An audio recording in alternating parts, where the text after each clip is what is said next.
వల్ల కూడా అల్జీమస్ వ్యాధి వస్తుంది. సగటున చాలా మంది ఒకసారి సగం మాత్రమే తింటారు. పెద్దల్లో 15% మందికి ప్రతిరోజు విటమిన్ కే అవసరం ఉంది. ఈ పోషకం వల్ల ఎముక సాంద్రత పెరుగుతుంది. అవకాడో ముక్కలను పాలకూరలో కలిపి తింటే లేదా సాల్మన్, ట్యూనా చేప, గుడ్డుతో కలిపి తింటే ఎముకల ఆరోగ్యం మెరుగుపడుతుంది. అలాగే దీంట్లో బి కాంప్లెక్స్ వైటమిన్స్ కూడా సమృద్ధిగా ఉన్నాయి.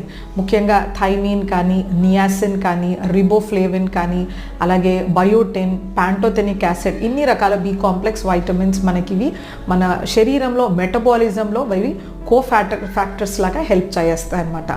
అలాగే మనకి ఎవరికైతే మల్టిపుల్ వైటమిన్ డెఫిషియన్సీస్ ఉంటాయో, సో వారంలో 2 కానీ 3 కానీ అవకాడో తీసుకుంటే గనక మనకి విటమిన్ డెఫిషియన్సీ, మినరల్ డెఫిషియన్సీని ఈజీగా అరికట్టవచ్చు. అలాగే ఇందులో బీటా క్యారోటిన్ కంటెంట్ కూడా చాలా బాగా ఉంటుంది. సో మన కంటి చూపుకు కూడా